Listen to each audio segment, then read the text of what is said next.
ನಮಸ್ಕಾರ ಸ್ನೇಹಿತರೆ, ಮತ್ತೆ ರಾಜ್ಯದ ಮುಖ್ಯವಾದ ಮಾಹಿತಿ ಡೀಟೇಲ್ ಆಗಿ ನೋಡೋಣ. 13 ಲಕ್ಷ ಸಾಲ ಪಡೆದು ಷೇರು ಮಾರುಕಟ್ಟೆಯಲ್ಲಿ ಹೂಡಿಕೆ ಮಾಡಿ ಲಾಸ್ ಆಗಿದ್ದಕ್ಕೆ ಕಾನ್ಸ್ಟೇಬಲ್ ಪತ್ನಿ ಆತ್ಮಹತ್ಯೆ ಮಾಡಿಕೊಂಡ ಘಟನೆ ನಡೆದಿದೆ. ಮತ್ತೊಂದಡಿಯಲ್ಲಿ ಬೆಂಗಳೂರಲ್ಲಿ ಇನ್ನು ಮುಂದೆ ಕಸಕ್ಕೂ ಕೂಡ ಟ್ಯಾಕ್ಸ್ ಕಟ್ಟಬೇಕು. ಇದೇ ನಡುವೆ ರಾಜ್ಯ ಸರ್ಕಾರದ ವಿರುದ್ಧ ಎಚ್.ಡಿ. ಕುಮಾರಸ್ವಾಮಿ ಅವರ ಆಕ್ರೋಶ, ಮತ್ತೊಂದಡಿಯಲ್ಲಿ ಬಿಜೆಪಿಯವರು ಹೋರಾಟ. ಇದೇ ಒಂದು ವಿಚಾರಕ್ಕೆ ತಡವಾಗಿ ಆದರೂ ಬಿಜೆಪಿಯವರಿಗೆ ಜ್ಞಾನೋದಯವಾಗಿದೆ ಎಂದು ಪ್ರಿಯಾಂಕಾ ಖರ್ಗೆ ಅವರು ವ್ಯಂಗ್ಯವಾಡಿದ್ದಾರೆ. ಎಲ್ಲ ಸುದ್ದಿ ನೋಡೋಣ ಸ್ನೇಹಿತರೆ. ಮತ್ತೊಂದಡಿಯಲ್ಲಿ ಟೋಲ್ ಪ್ಲಾಜಾಗಳ ಬೆಲೆ ಏರಿಕೆ ಬೆನ್ನಲ್ಲೇ ಇಂದಿನಿಂದ ಕರ್ನಾಟಕದಲ್ಲಿ ಡೀಸೆಲ್ ದರವು ಕೂಡ ಹೆಚ್ಚಳ. ಎಲ್ಲ ಶಾಕಿಂಗ್ ಸುದ್ದಿ ಬಂದಿದೆ. ಮತ್ತೊಂದಡಿಯಲ್ಲಿ ರಾಜ್ಯದ ಮಹಿಳೆಯರಿಗೆ ಗುಡ್ ನ್ಯೂಸ್ ಕೊಟ್ಟ ಸರ್ಕಾರ. ಗೃಹಲಕ್ಷ್ಮಿ ಯೋಜನೆಯ 2,000 ರೂಪಾಯಿ ಮತ್ತೆ ಜಮಾ, ಬಾಕಿ ಕಂತು ಯಾವಾಗ ಜಮಾ ಆಗುತ್ತೆ ಎಲ್ಲ ಮಾಹಿತಿ ಡೀಟೇಲ್ ಆಗಿ ನೋಡೋಣ. ಅದಕ್ಕಿಂತ ಮೊದಲು ನೀವು ನಮ್ಮ ಚಾನಲ್ಗೆ ಮೊದಲು ಬಾರಿ ಭೇಟಿ ಕೊಡ್ತಾ ಇದ್ರೆ ಕೆಳಗೆ ಕಾಣುವ ಸಬ್ಸ್ಕ್ರೈಬ್ ಬಟನ್ ಕ್ಲಿಕ್ ಮಾಡಿ, ಪಕ್ಕದಲ್ಲಿ ಒಂದು ಗಂಟೆ ಕಾಣಿಸುತ್ತೆ ಅದು ಕೂಡ ಒತ್ತಿದ್ರೆ ಕರ್ನಾಟಕದ ಮುಖ್ಯವಾದ ಸುದ್ದಿಗಳು ನಿಮಗೆ ಸಿಗುತ್ತವೆ. ಈ ಒಂದು ವಿಡಿಯೋಗೆ ಲೈಕ್ ಮಾಡಿ ಮತ್ತು ದಯವಿಟ್ಟು ವಿಡಿಯೋ ಪೂರ್ತಿಯಾಗಿ ನೋಡಿ. ಬನ್ನಿ ಸ್ನೇಹಿತರೆ, ರಾಜ್ಯದೆಲ್ಲ ಮುಖ್ಯವಾದ ಮಾಹಿತಿಗಳನ್ನು ಡೀಟೇಲ್ ಆಗಿ ನೋಡೋಣ.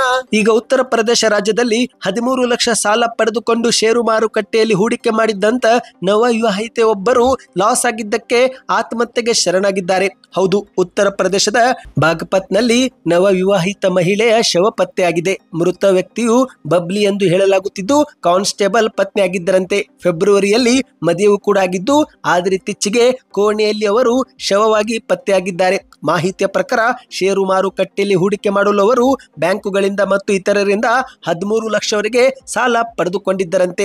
ಪಡೆದಂತ 13 ಲಕ್ಷದಲ್ಲಿ 6 ಲಕ್ಷಗಳನ್ನ ಹಿಂದಿರುಗಿಸುವಲ್ಲಿ ಯಶಸ್ವಿಯಾದರೆ ಉಳಿದಂತ 7 ಲಕ್ಷವನ್ನು ಷೇರು ಮಾರುಕಟ್ಟೆಯಲ್ಲಿ ನಷ್ಟ ಅನುಭವಿಸಿದ್ದಾರೆ. ಉಳಿದ ಮೊತ್ತವನ್ನು ಹಿಂದಿರುಗಿಸುವಂತೆ ಸಾಲ ಕೊಟ್ಟವರು ಅವಳ ಮೇಲೆ ತೀವ್ರವಾಗಿ ಒತ್ತಡ ಹೇರುತ್ತಿದ್ದು, ಇದರಿಂದ ಬೇಸತ್ತು ಬಬ್ಲಿಯವರು ಕೊನೆಗೆ ಆತ್ಮಹತ್ಯೆ ಮಾಡಿಕೊಂಡಿರುವುದಾಗಿ ತಿಳಿದು ಬಂದಿದೆ. ಹೌದು ಸ್ನೇಹಿತರೆ, ಇಂದಿನ ದಿನಗಳಲ್ಲಿ ಷೇರು ಮಾರುಕಟ್ಟೆಯಲ್ಲಿ ಹೂಡಿಕೆ ಮಾಡಿದಂತ ಹಲವರು ಪ್ರಾಣವನ್ನು ಕೂಡ ಕಳೆದುಕೊಳ್ಳುತ್ತಿದ್ದಾರೆ.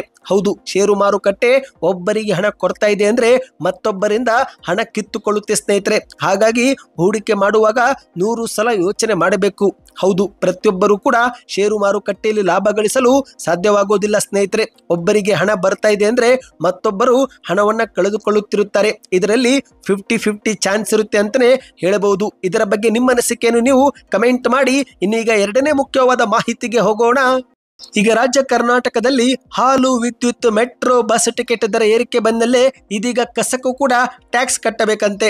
ಹೌದು ಗೆಳೆಯರೆ, ಕರ್ನಾಟಕದಲ್ಲಿ ಇಂದಿನಿಂದಲೇ ಬೆಲೆ ಏರಿಕೆ ಬಿಸಿ ಜನರಿಗೆ ಮುಟ್ಟುವುದು ಪ್ರಾರಂಭವಾಗಿದೆ. ಒಂದೆಡೆಯಲ್ಲಿ ಹಾಲು ಮತ್ತು ಮೊಸರು ಸೇರಿದಂತೆ ಹಲವು ಅಗತ್ಯ ವಸ್ತುಗಳ ಬೆಲೆಯಲ್ಲಿ ಏರಿಕೆಯಾಗಿದ್ದು, ಈಗ ವಿದ್ಯುತ್ ದರವು ಕೂಡ ಪ್ರತಿ ಯೂನಿಟ್ಗೆ 36 ಪೈಸೆ ಹೆಚ್ಚಳ ಮಾಡಲಾಗಿದೆ. ಹೀಗೆ ಹಾಲು, ವಿದ್ಯುತ್ ಮಾತ್ರವಲ್ಲದೆ ಇಂದಿನಿಂದ ಬೆಂಗಳೂರು ನಗರದಲ್ಲಿ ಕಸ ಸಂಗ್ರಹಣೆಗೂ ಕೂಡ ಬಿಬಿಎಂಪಿ ಅವರು ಟ್ಯಾಕ್ಸ್ ಹಾಕಲು ಮುಂದಾಗಿದ್ದಾರಂತೆ. ಹೌದು, ಈಗಾಗಲೇ ಬಿಬಿಎಂಪಿ ಅವರು ವಸತಿ ಮತ್ತು ವಾಣಿಜ್ಯ ಕಟ್ಟಡಗಳಿಗೆ ಪ್ರತ್ಯೇಕ ದರವನ್ನ ನಿಗದಿಪಡಿಸಿದ್ದಾರೆ ಸ್ನೇಹಿತರೆ. ವಸತಿ ಕಟ್ಟಡಗಳ ಕಸ ಸಂಗ್ರಹಣೆ ಮಾಡಲು ಚದರ ಅಡಿಗಳ ಆಧಾರದ ಮೇಲೆ ಒಂದು ವಿವಿಧ ರೀತಿಯ ಟ್ಯಾಕ್ಸ್ ಅನ್ನ ವಿಧಿಸುತ್ತಿದ್ದಾರೆ. 600 ಚದರ ಅಡಿಯವರೆಗೆ 10 ರೂಪಾಯಿ ಟ್ಯಾಕ್ಸ್, 600ರಿಂದ 1,000 ಅಡಿವರೆಗೆ 50 ರೂಪಾಯಿ ಟ್ಯಾಕ್ಸ್, 1,000ದಿಂದ 2,000 ರೂಪಾಯಿ ಚದರ ಅಡಿಯವರೆಗೆ 100 ರೂಪಾಯಿ ಟ್ಯಾಕ್ಸ್. ಈ ರೀತಿಯಾಗಿ ವಸತಿ ಕಟ್ಟಡಗಳಿಗೆ ಬರೋಬ್ಬರಿ 400 ರೂಪಾಯಿವರೆಗೆ ಟ್ಯಾಕ್ಸ್ ಅನ್ನ ವಿಧಿಸಲಾಗುತ್ತಿದೆ. ಅದೇ ರೀತಿ ವಾಣಿಜ್ಯ ಕಟ್ಟಡಗಳ ಕಸ ಸಂಗ್ರಹಣೆಗೂ ಕೂಡ ಸೆಸ್ ಅನ್ನ ವಿಧಿಸುತ್ತಿದ್ದಾರೆ. ಪ್ರತಿನಿತ್ಯ 5 kgವರೆಗೆ ಕಸ ಸಂಗ್ರಹಣೆ ಆದ್ರೆ 500 ರೂಪಾಯಿ ಟ್ಯಾಕ್ಸ್ ಕೊಡಬೇಕು. 10 kgವರೆಗೆ ಕಸ ಸಂಗ್ರಹಣೆ ಆದ್ರೆ 1,400 ರೂಪಾಯಿ ಟ್ಯಾಕ್ಸ್ ಕೊಡಬೇಕು. ಈ ರೀತಿ 100 kgವರೆಗೆ ಕಸ ಸಂಗ್ರಹಣೆ ಆದ್ರೆ ಆಗ 14,000 ರೂಪಾಯಿ ಟ್ಯಾಕ್ಸ್ ವಿಧಿಸಲಾಗುತ್ತೆ ಎಂದು ಹೇಳಲಾಗುತ್ತಿದೆ. ಇದೇ ಒಂದು ವಿಚಾರಕ್ಕೆ ಇದೀಗ ಕೇಂದ್ರದ ಸಚಿವರಾಗಿರುವ ಎಚ್.ಡಿ. ಕುಮಾರಸ್ವಾಮಿ ಅವರು ತೀವ್ರವಾಗಿ ಆಕ್ರೋಶ ವ್ಯಕ್ತಪಡಿಸಿದ್ದಾರೆ. ಹೌದು ಗೆಳೆಯರೆ, ಕರ್ನಾಟಕದಲ್ಲಿ ದರ ಬೀಜಾಸುರ ಸರ್ಕಾರ ಜನರ ರಕ್ತ ಹೀರ್ತಾ ಇದೆ ಎಂದು ನವದೆಹಲಿಯಲ್ಲಿ ಕೇಂದ್ರದ ಎಚ್.ಡಿ. ಕುಮಾರಸ್ವಾಮಿ ಅವರು ಆಕ್ರೋಶವನ್ನು ವ್ಯಕ್ತಪಡಿಸಿದ್ದಾರೆ. ಮಾಧ್ಯಮಗಳ ಮುಂದೆ ಮಾತನಾಡಿದಂತ ಕುಮಾರಸ್ವಾಮಿ ಅವರು ಕರ್ನಾಟಕದಲ್ಲಿ ಕಾಂಗ್ರೆಸ್ ಕಂಪನಿ ಸರ್ಕಾರ ಕಸದ ಮೇಲೂ ಕೂಡ ಸೆಸ್ ವಿಧಿಸುತ್ತಿದೆ, ಈ ಮೂಲಕ ಜನರ ರಕ್ತ ಹೀರುತ್ತಿದೆ ಎಂದು ಕಿಡಿಕಾರಿದ್ದಾರೆ. ಮತ್ತೆ ಮುಂದುವರೆದು ಮಾತನಾಡಿ, ಪಂಚ ಗ್ಯಾರಂಟಿಗಳನ್ನ ಘೋಷಣೆ ಮಾಡಿ ಮತ್ತೊಂದೆಡೆಯಲ್ಲಿ ಜನರನ್ನ ಲೂಟಿ ಮಾಡ್ತಿದ್ದಾರೆ.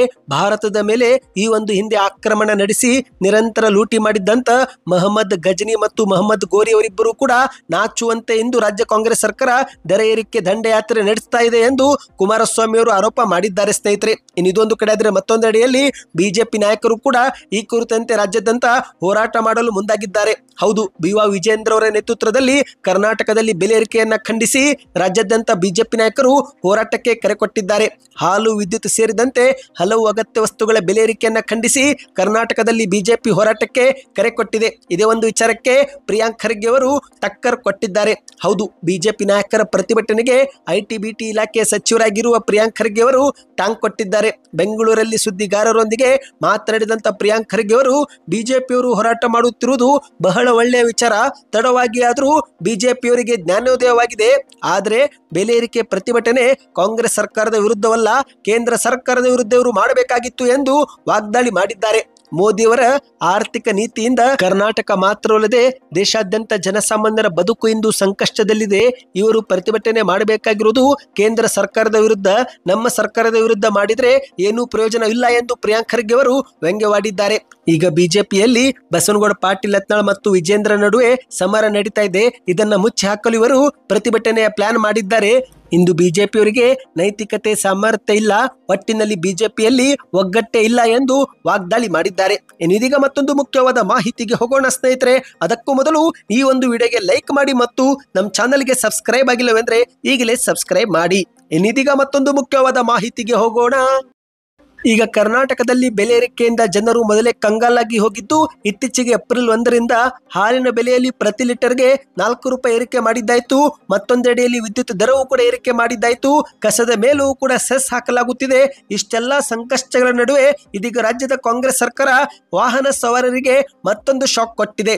ಹೌದು ಗೆಳೆಯರೆ, ಒಂದು ಕಡೆಯಲ್ಲಿ ರಾಜ್ಯಾದ್ಯಂತ ಟೋಲ್ ಪ್ಲಾಜಾಗಳ ಬೆಲೆಯೂ ಕೂಡ 3% 5% ಏರಿಕೆ ಮಾಡಲಾಗಿದ್ದು, ಇದೇ ನಡುವೆ ಕರ್ನಾಟಕದಲ್ಲಿ ಇಂದಿನಿಂದ ಡೀಸೆಲ್ ಬೆಲೆಯೂ ಕೂಡ ಏರಿಕೆ ಮಾಡಲಾಗಿದೆ. ಹೌದು, ಡೀಸೆಲ್ ಮೇಲಿನ ಮಾರಾಟ ತೆರಿಗೆಯನ್ನು ಕರ್ನಾಟಕದ ಕಾಂಗ್ರೆಸ್ ಸರ್ಕಾರ ಹೆಚ್ಚಿಗೆ ಮಾಡಿ ಆದೇಶ ಹೊರಡಿಸಿದೆ. ಹೌದು ಗೆಳೆಯರೆ, ಅಷ್ಟು ಮಾತ್ರವಲ್ಲದೆ ಸರ್ಕಾರ ಈ ಕುರಿತಂತೆ ಸಮರ್ಥನೆಯೂ ಕೂಡ ಮಾಡಿಕೊಂಡಿದೆ. ಬೇರೆ ರಾಜ್ಯಕ್ಕೆ ಹೋಲಿಸಿದ್ರೆ ಕರ್ನಾಟಕದಲ್ಲಿನ ಡೀಸೆಲ್ ಬೆಲೆ ದುಬಾರಿ ಇಲ್ಲ ಎಂದು ಹೇಳಿಕೆ ಕೊಟ್ಟಿದೆ. ಹೌದು, ಕಾಂಗ್ರೆಸ್ ಸರ್ಕಾರ ಈ ಕುರಿತಂತೆ ಈಗಾಗಲೇ ಅಧಿಸೂಚನೆ ಹೊರಡಿಸಿದೆ. ಡೀಸೆಲ್ ಮೇಲೆ ವಿಧಿಸಲಾಗುತ್ತಿರುವ ಮಾರಾಟ ತೆರಿಗೆ ದರವನ್ನು 21% ಇರಿಸಲಾಗಿದೆ. ಈ ಮೂಲಕ ಪ್ರತಿ ಲೀಟರ್ ಮೇಲೆ ಮತ್ತೆ 2 ರೂಪಾಯಿ ಏರಿಕೆ ನಾವು ಕಾಣಬಹುದಾಗಿದೆ. ಇನ್ನು ಈ ಒಂದು ಏರಿಕೆ ಬಳಿಕ ಕರ್ನಾಟಕದಲ್ಲಿ ಡೀಸೆಲ್ ಮಾರಾಟ ಬೆಲೆ ಪ್ರತಿ ಲೀಟರ್ಗೆ 91 ರೂಪಾಯಿ ಆಗಿದೆ ಎಂದು ಹೇಳಲಾಗಿದೆ ಸ್ನೇಹಿತರೆ. ಪರಿಷ್ಕೃತ ಮಾರಾಟ ದರವು ನೆರೆ ರಾಜ್ಯಗಳಿಗೆ ಹೋಲಿಸಿದರೆ ಕರ್ನಾಟಕದಲ್ಲಿನ ಕಡಿಮೆ ಇರುತ್ತೆ ಎಂದು ಕರ್ನಾಟಕದ ಕಾಂಗ್ರೆಸ್ ಸರ್ಕಾರ ಪ್ರಕಟಣೆಯಲ್ಲಿ ತಿಳಿಸಿದೆ. ಇದೊಂದು ಶಾಕಿಂಗ್ ಸುದ್ದಿ ಆಗಿತ್ತು. ಇದಕ್ಕೆ ನಿಮ್ಮ ಅನಿಸಿಕೆಯನ್ನು ನೀವು ಕಮೆಂಟ್ ಮಾಡಿ. ಇನ್ನೀಗ ಕೊನೆಯ ಮುಖ್ಯವಾದ ಮಾಹಿತಿಗೆ ಹೋಗೋಣ ಸ್ನೇಹಿತರೆ. ಕಾಂಗ್ರೆಸ್ ಸರ್ಕಾರದ ಜನಪ್ರಿಯ ಗ್ಯಾರಂಟಿ ಆಗಿರುವ ಗೃಹಲಕ್ಷ್ಮಿ ಯೋಜನೆಯ ಮತ್ತೊಂದು ಕಂತು ಜಮಾ ಮಾಡಲಾಗುತ್ತಿದೆ. ಹೌದು ಗೆಳೆಯರೆ, ರಾಜ್ಯದ ಸರ್ಕಾರ ಯುಗಾದಿ ಹಬ್ಬಕ್ಕೆ ಮಹಿಳೆಯರಿಗೆ ಗಿಫ್ಟ್ ಕೊಟ್ಟಿದೆ. ಆದರೆ ಈಗಲೂ ಕೂಡ ಮಹಿಳೆಯರು ಈ ಕುರಿತಂತೆ ಖುಷಿ ವ್ಯಕ್ತಪಡಿಸುತ್ತಿಲ್ಲ. ಹೌದು, ಏಕೆಂದರೆ ಸ್ನೇಹಿತರೆ, ಬಾಕಿ ಕಂತುಗಳನ್ನ ಸರ್ಕಾರ ಈಗ ಜಮಾ ಮಾಡಲಾಗುತ್ತಿದೆ. ಹೌದು, ತಡವಾಗಿ ಆದರೂ ಕೂಡ ಬಾಕಿ ಕಂತು ಮಹಿಳೆಯರ ಖಾತೆಗೆ ಜಮೆ ಮಾಡಲಾಗುತ್ತಿದೆ. ಇನ್ನು ಮತ್ತೊಂದೆಡೆಯಲ್ಲಿ ಸಚಿವ ಲಕ್ಷ್ಮೀ ಹೆಬ್ಬಾಳ್ಕರ್ ಅವರ ಹೇಳಿಕೆಗೂ ಕೂಡ ಮಹಿಳೆಯರು ಬೇಸರವನ್ನ ವ್ಯಕ್ತಪಡಿಸಿದ್ದಾರೆ. ಹೌದು, ಏಕೆಂದರೆ ಇತ್ತೀಚೆಗೆ ಲಕ್ಷ್ಮೀ ಹೆಬ್ಬಾಳ್ಕರ್ ಅವರು ಯುಗಾದಿ ಹಬ್ಬಕ್ಕೆ ಒಟ್ಟಿಗೆ 2 ಕಂತಿನ ಹಣವನ್ನು ಹಾಕುತ್ತೇವೆ, 4,000 ರೂಪಾಯಿ ಜಮೆ ಆಗುತ್ತೆ ಎಂಬ ಭರವಸೆ ನೀಡಿದ್ರು. ಆದರೆ ಮಹಿಳೆಯರಿಗೆ 4,000 ರೂಪಾಯಿ ಬರುತ್ತಿಲ್ಲ, ಬದಲಿಗೆ 2,000 ರೂಪಾಯಿ ಮಾತ್ರ ಬರ್ತಾ ಇದೆ. ಹೌದು, ಒಟ್ಟು 3 ತಿಂಗಳ 6,000 ರೂಪಾಯಿ ಈಗಲೂ ಕೂಡ ಮಹಿಳೆಯರಿಗೆ ಬರುವುದು ಬಾಕಿ ಇದೆ. ಅದರಲ್ಲಿ ಈಗ ಕೇವಲ 2,000 ರೂಪಾಯಿ ಮಾತ್ರ ಬಂದಿದೆ ಎಂದು ಹೇಳಲಾಗುತ್ತಿದೆ ಸ್ನೇಹಿತರೆ. ಇನ್ನು 4,000 ರೂಪಾಯಿ ಯಾವಾಗ ಬರುತ್ತೆ ಎಂದು ಮಹಿಳೆಯರು ಈಗ ಮತ್ತೆ ಕಾದು ಕುಳಿತಿದ್ದಾರೆ. ಹೌದು, ಇಂದು ಮಾಧ್ಯಮಗಳಲ್ಲಿ 2,000 ರೂಪಾಯಿ ಆದ್ರೂ ಬಂತಲ್ಲ ಎಂದು ಕೆಲವರು ಸಂತೋಷ ವ್ಯಕ್ತಪಡಿಸುತ್ತಿದ್ರೆ, ಇನ್ನು ಕೆಲ ಮಹಿಳೆಯರು ಬಾಕಿ ಕಂತು ಯಾವಾಗ ಹಾಕ್ತಾರೋ ಎಂದು ಹಿಡಿ ಶಾಪವನ್ನ ಹಾಕುತ್ತಿದ್ದಾರೆ. ಹೌದು, ಎಲ್ಲಾ ಬೆಲೆ ಏರಿಕೆ ಮಾಡಿ ನಮಗೂ ಆಗೊಮ್ಮೆ ಈಗೊಮ್ಮೆ ಎಂಬಂತೆ ಹಣ ಪಾವತಿ ಮಾಡ್ತಿದ್ದಾರೆ. ಹಣ ಬಿಡುಗಡೆನೂ ಮಾಡಿ ಬೆಲೆ ಏರಿಕೆಯನ್ನು ಕಡಿಮೆ ಮಾಡಿ ಎಂದು ಗೃಹಿಣಿಯರು ಮಾಧ್ಯಮಗಳ ಮೂಲಕ ಸರ್ಕಾರಕ್ಕೆ ಒತ್ತಾಯಿಸುತ್ತಿದ್ದಾರೆ. ಇವತ್ತಿಗೆ ಎಷ್ಟೇ ಸ್ನೇಹಿತರೆ, ಈ ಎಲ್ಲ ಮುಖ್ಯವಾದ ಸುದ್ದಿ ನಿಮಗೆ ಇಷ್ಟವಾಗಿದ್ರೆ ದಯವಿಟ್ಟು ಚಾನಲ್ಗೆ ಸಬ್ಸ್ಕ್ರೈಬ್ ಮಾಡಿ, ಮಾಹಿತಿ ನಿಮ್ಮ ಗೆಳೆಯರಿಗೆ ಎಲ್ಲರಿಗೂ ಶೇರ್ ಮಾಡಿ, ವಿಡಿಯೋನ ಲೈಕ್ ಮಾಡಿ, ಕಮೆಂಟ್ ನಲ್ಲಿ ಸೂಪರ್ ನ್ಯೂಸ್ ಎಂದು ಕಮೆಂಟ್ ಮಾಡಿ.